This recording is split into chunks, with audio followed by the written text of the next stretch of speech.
What's up everyone, my name's Brenner, welcome to my channel. This is Mr. Liquor Sipper and this is Whiskey Proof News. I would like to introduce you to the 5 best $20 to $30 bourbons on the market today. Let's go.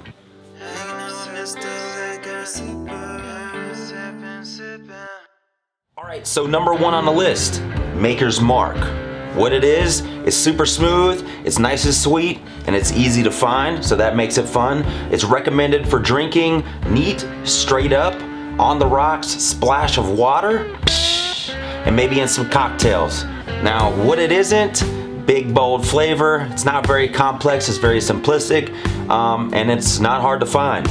So it comes from Beam Suntory Distillery, Maker's Mark, Kentucky. Proof comes in at 90, and it's a fair price between $25 to $30. All right, so why did it make this list? It made the list because Maker's Mark is one of the most mainstream bourbons on the market. And because it's one of the most mainstream, it gets written off very easily because it's easily attainable, so I guess some people don't take it as serious. The combination of rotating aging barrels and a wheated mash bill with an above average amount of malted barley creates a very sweet palate that stands out from most bourbons on the market.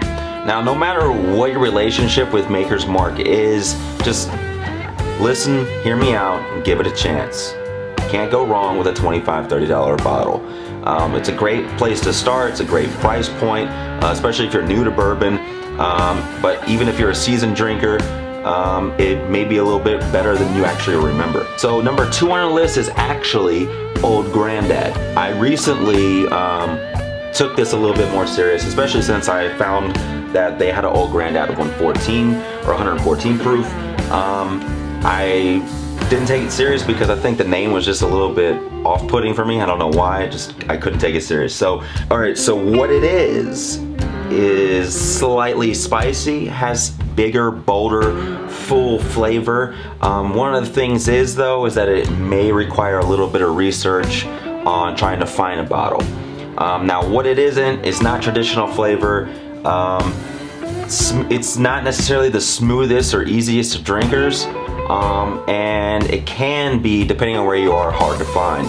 As I said earlier, this was the first time I was actually able to pick up a bottle. So it's recommended drinking as neat, straight up, on the rocks, or maybe just a splash of water. Now, as far as the bottle details, it comes from Jim Beam Company, Distillery, Jim Beam, Kentucky.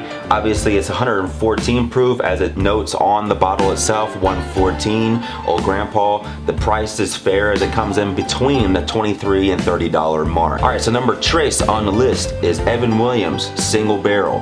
What it is, it's very smooth, it has a traditional flavor, and it's very balanced. Now, what it isn't, it's not big, bold flavor. I wouldn't say it's necessarily anything that's a unique flavor. And it's cool because it's not hard to find at the same time. It is a great, I think for me, it's a great daily sipper. It's recommended drinking as neat, straight up, or maybe with a splash of water.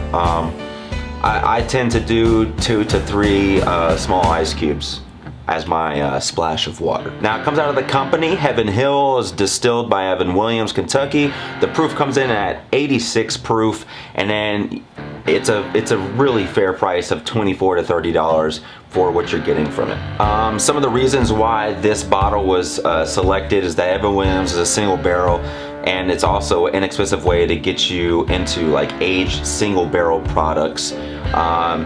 Now, its age started to decrease in recent years. A mellow flavor profile is in there with a touch of heat, and it makes it approachable for anyone just getting into bourbon, because this is more on the newbie scale, I would say. And as I noted, it is at 86 proof, so I would say it's an easy sipper. Evan Williams tends to put out this particular bottle consistently, and it's a very good high quality product for the price point that it's at. Everything about this bourbon makes you think that it should be selling for more than it is. Maybe it could be a $40 bottle. I probably would still get it for 40 bucks. Probably not more than that. Now from the tasty mellow flavor profile and the handwritten wax dipped bottle to the actual vintage Dave Williams single barrel makes its presence known. It's a great, inexpensive, well-balanced bourbon that deserves a place in any collection. I would have it in my collection except for I drank it all. Next on the list is number 4. We have Wild Turkey 101. This was something I did a review on some months back, and it was something I was super hesitant to doing because of my own background with Wild Turkey and underage drinking. But it definitely was something that was very surprising. Now what it is, it has super big, super bold flavor.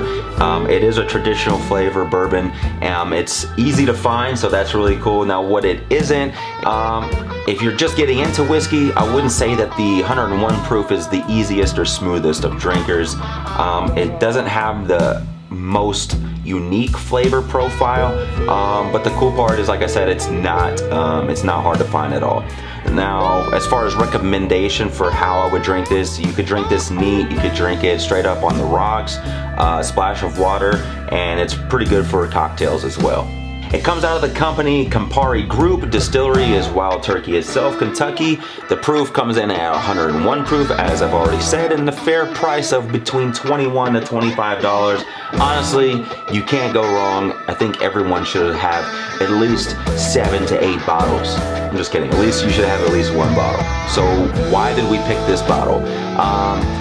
The 101 proof expression of Wild Turkey is most well-known bourbon, and it's also their flagship brand. This is a fantastic, robust bourbon. It deserves to be in everyone's and anyone's collection, as I was jokingly saying before. It sports a surprisingly layered flavor experience for a budget bourbon, so it's pretty much good for anything. I'm not one to mix my drinks. I prefer them to be neat or with a couple of ice cubes. But that's about it, but it does check every block. Next is one of my favorites, and probably many others, Buffalo Trace Bourbon. What it is, it's a smooth, easy drinker. It's traditional flavor, and it's easy to find for the most part. What it isn't, it's not a big bold flavor, it's not super unique, and it's not hard to find. I recommend drinking this at a neat, straight up, on the rocks with a splash of water or cocktails. Again, this is another one that checks all the blocks. This bottle comes from Sazerac Company.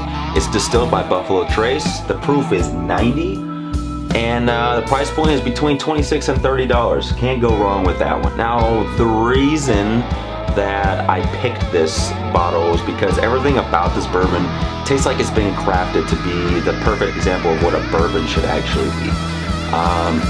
As Buffalo Trace's flagship brand, it needs to appeal to everyone while still maintaining good value, which it does all those things. And sometimes the description can bring about some negativity, since mass appeal and quality don't always go hand in hand. So again, kind of similar to a couple of the other bottles, just because they're super well known and they're relatively inexpensive, I think it makes people go the other direction. They think it's not going to be worth it because of what you're paying, but the value's not there. But that couldn't be further from the truth. So for someone that's new to bourbon, it's extremely accessible. Like I said, it's easy to find. It has sweet nose, and then the palate is capped off with a finish that introduces a perfect mix of oak and spice.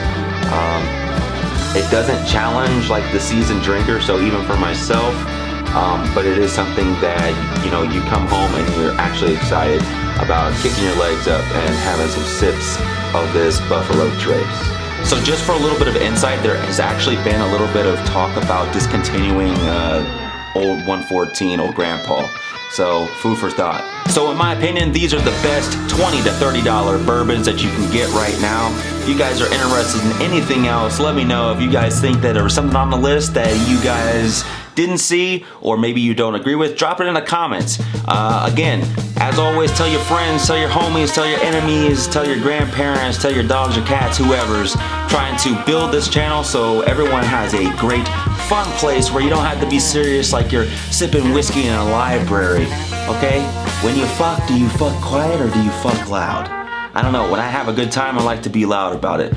Anyway, without further ado, I will see you guys next time. It may be another news, it may be another review, but until then, cheers and keep on sipping.